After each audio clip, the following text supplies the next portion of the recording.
So greetings from Pennsylvania once again. We just got done filming the video on Fort McCord and the Battle of Sidling Hill. Now we're gonna film, I got 2 more videos to film on today's road trip. We got a covered bridge to film, which you might see before this video actually. Some road traffic back there. That's the St. Mary's covered bridge. But in this video we're gonna film Fort Littleton and Fort Shirley, the last two forts here on what we call the Western Defense Forts here in Pennsylvania during the French and Indian War, on this side of the Susquehanna River. It's the last two officially commissioned forts by the Pennsylvania government during that war. We might do some other more private forts yet, but these are the last two actually commissioned forts I have to do for this series of the Western Defense Forts. There are more forts to do yet, but they're part of like the Forbes campaign and things like that. So we're gonna hop back into the Jeep. We're gonna do Fort Littleton first. We just passed Fort Littleton in the previous video, but we're going to head back that way. Do that marker, and then we'll drive up to Shirleysburg and do Fort Shirley. And as with all these videos, you'll be driving along with me, and I'll probably be talking about the forts as we drive to the locations. I know sometimes it's difficult to find a spot to pull over at some of these forts, but I think at Fort Littleton there's a little parking spot we can pull into. All right, let's quit yapping, get driving, and make our way down to Fort Littleton. And we'll talk about it on the way there. So time to make our way back to Fort Littleton. Like I said, we passed it earlier today, so you probably saw it in a previous video, at least a historical marker on the side of the road. So we'll make our way back there.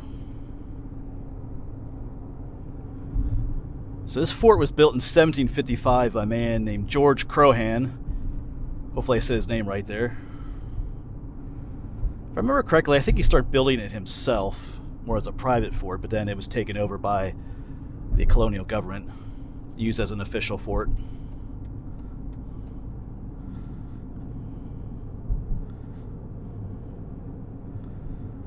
And it was one of the Western, what I call the Western Defense Forts, at what that time was Western Pennsylvania.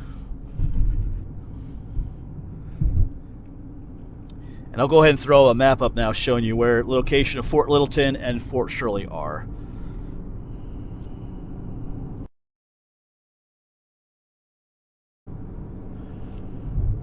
So from my research, I don't recall reading where Fort Littleton was ever directly attacked by the enemy.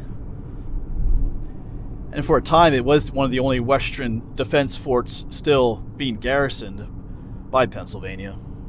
Because after the Canning expedition, all of the other forts were abandoned.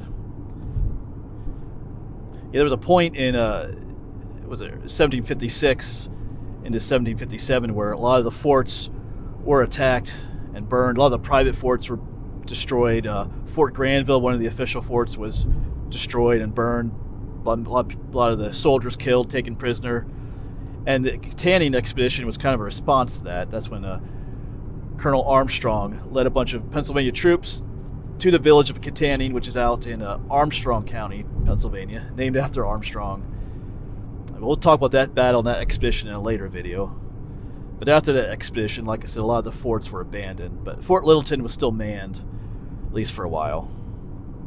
And then come 1758, it was part of the Forbes expedition, used as a supply depot and just as a meeting place for the troops. It was along what's called the Forbes Road. I think the research mentions that for a time in 1760 it was manned, and then maybe during Pontiac's War in 1763 it was manned by soldiers for a time. But then shortly after that it was abandoned for good.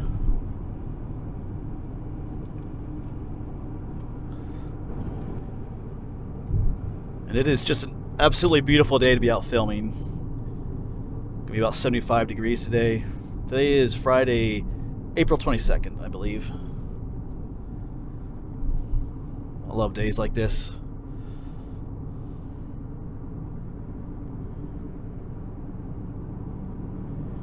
Of course, in our previous video on the fall of Fort McCord and the Battle of Sidling Hill, we mentioned Fort Littleton.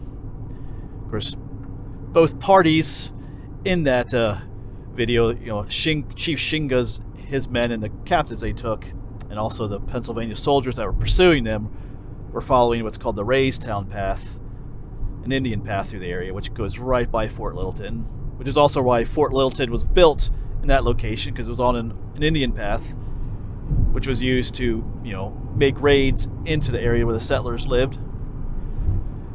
But as the Pennsylvania troops are pursuing the enemy, as they came to Fort Littleton, about 19 soldiers from Fort Littleton joined that little expedition. And unfortunately, I think about 7 or 8 of them were killed in that battle at Sideling Hill.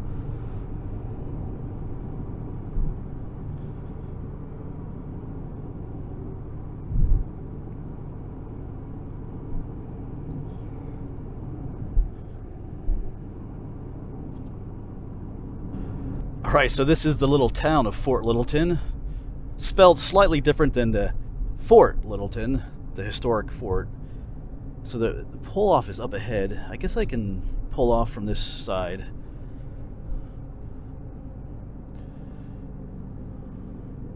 Yeah, up ahead I see the marker. So we're going to pull off right here.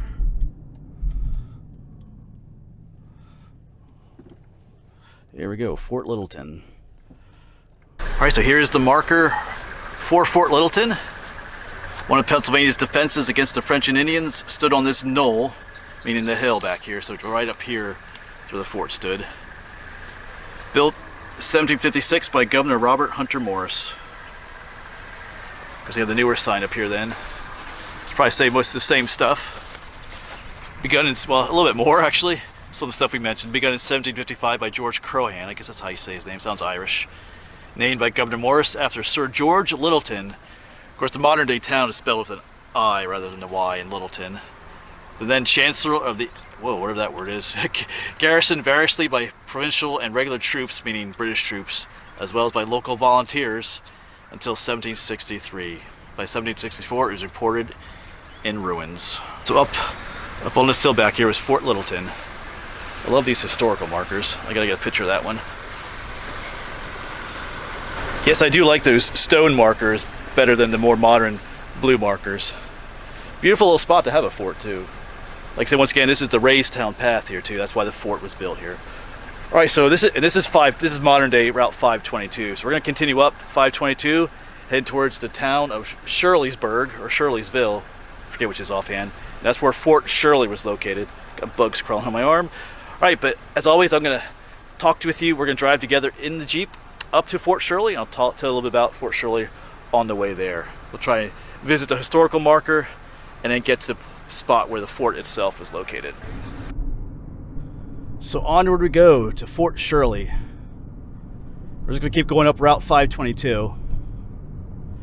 This fort was also built by George Croghan initially. It was kind of a trading post that he built, and sometimes it's called Croghan's Fort. I believe I'm saying that name right. Part of me wants to say Croghan, but I think it's Irish, so it's Croghan. I'm sure someone will correct me if I'm wrong. So it's another one of these forts that was initially more of a private fort. It was like a trading post, and he fortified it. Once again, after Braddock's defeat in July of 1755. Because remember, once again, it was after Braddock's defeat that the Indians started a lot of those raids as a result of that battle. Battle Monongahela. And then in December of 1755, it was taken over by the government of Pennsylvania and became an officially commissioned fort. Not too long after the fall of Fort Granville, which we filmed some time ago.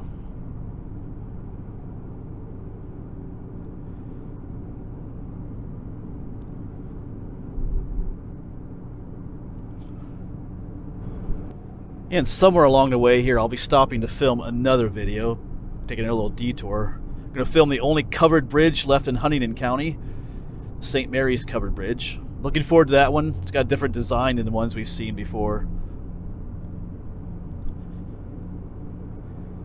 But I think I might be posting that video before this one, so you might have already seen that bridge. I forget how I'll do that. We'll see. Yeah, but Fort Shirley was also the starting point for what's known as the Kittanning Expedition. I've mentioned that now in a number of videos. I will be doing a full video on that sometime this summer. That expedition was led by Colonel John Armstrong of Pennsylvania, and it was made up of all Pennsylvania troops. And it was somewhat in retaliation of the destruction of Fort Granville, where Armstrong's brother was killed. And that resulted in the Battle of Kittanning, which had mixed results. But it started at Fort Shirley. And shortly after that, the fort was abandoned. And it never saw a direct attack by the Indians or the French. They were on their way to attack it, but they decided to not, and they attacked Fort Bigham instead. We filmed Fort Bigham earlier this spring, I believe it was, or last fall. That was one of the private forts that they destroyed, burned, took people captive. So instead of trying to take Fort Shirley, they took an easier target, Fort Bigham.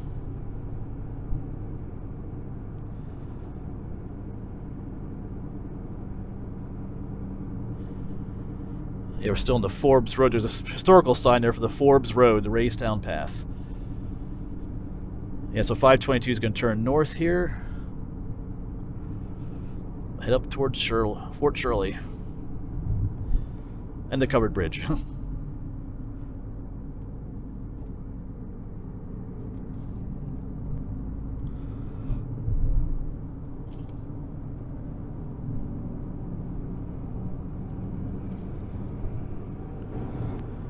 Alright, so I'm done with my little detour. Just got done filming the St. Mary's covered bridge, which I'm thinking you've probably already seen that video, but that was a neat little bridge.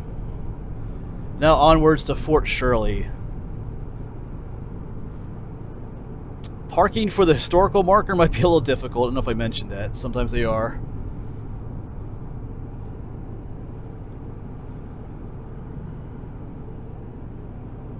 Should mention too that during the Forbes expedition in 1758, I think by that time this Fort Shirley had been abandoned, but they had visited it on their way through. I think Forbes' second in command, Colonel Henry Bouquet, had kind of stopped in and wrote a little description about it in his journal. And they might have used it as a temporary place to stay overnight or something, but so it was visited during the Forbes campaign. But it had already been abandoned by like the regular colonial troops.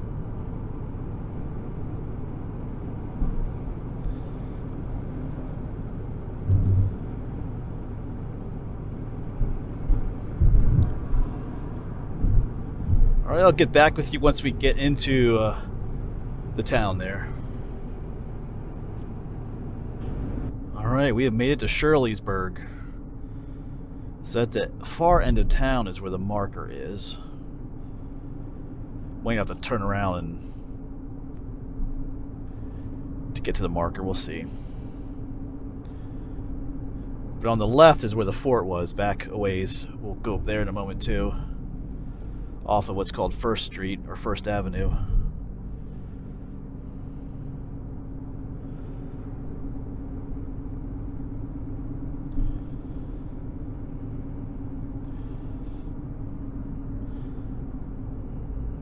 Yeah, that street. Oh, I can see the marker off on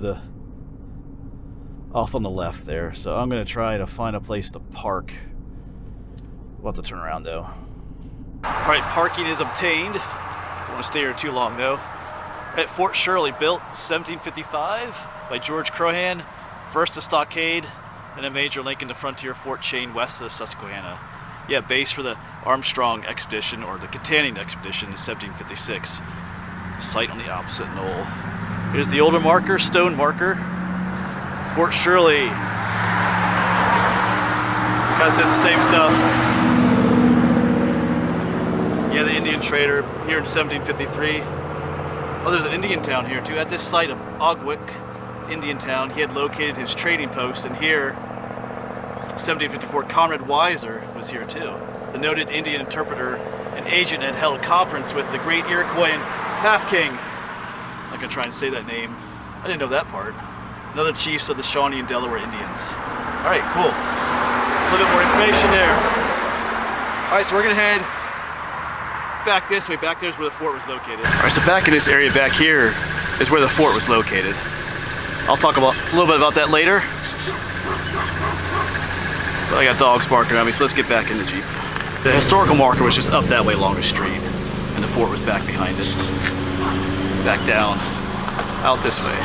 All right, so good news. I was just getting ready to get my Jeep and head out because the dogs are barking, but I just met the landowner. He was mowing here, and he asked me, if I needed any help, and I just told him what I'm doing. He invited me up to the house and show me the site of the fort, so that's cool. In a little bit, I'll tell you about some people that did some metal detecting here. My friend Todd from Appalachian History Detectives and a friend of his, Central PA Metal Detectorist. I'll put some links down below, but now I gotta get up to the house and he's gonna show me a little bit. All right, cool. Yeah, these are the dogs that were barking at me earlier, but they're friendly. Yeah, he said part of this house is original back to that time. It's where George Crohan lived. Part of this is an old log house under some of the sidings, so that's cool. Not the whole house is original, but just parts of it. It's a lot of history here. I guess the fort was back behind the pool house here a little bit, back this way. Yeah, so my friend Todd from Appalachian History Detectives was here metal detecting with a friend of his. Like I said, I think it was the Central PA Metal Detectorist, but I'll have a link to that video down below, and you can find some of the stuff that they found here. They found all kinds of old coins and stuff associated with the fort. It's really interesting. But I'll make sure to put a link down below.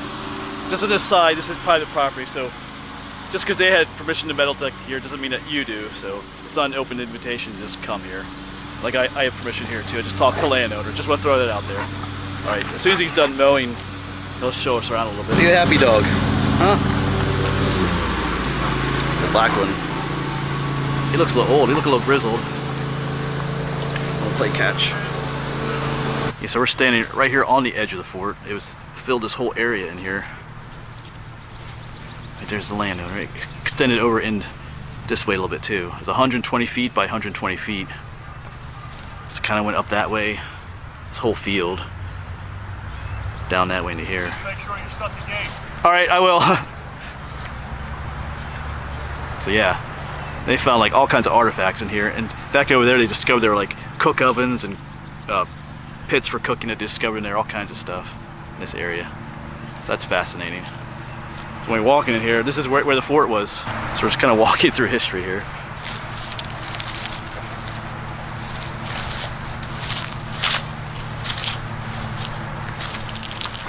Just another look back. What was once a French and Indian war fort, now you have horses grazing in here. Yes, so it's pretty awesome to be standing in here. I didn't think I'd be standing in here today. Didn't expect to meet the landowner. Really, really awesome guy. Told me a lot of history of this place. There's all kinds of people have been digging here. Official state people and like some other people I mentioned I know. Here we are, staying right in the middle of Fort Shirley. Because it only lasted about a year or so. And it was one of the largest forts too. It's kind of a shame that kind of wonder why it only lasted a year, but here we are. Staying in the middle of Fort Shirley, or what was once Fort Shirley. Because you remember my video earlier a little bit when I was at Fort Loudon, you saw that stockade around it. That's kind of what it would have been here too at one point. All right, but awesome to be out here. Didn't think I was going to be here today at this, standing in the midst of the fort. All right, that's cool. All right, but it's time to head home. So as always, thanks for coming along, and I'll see you on the next adventure.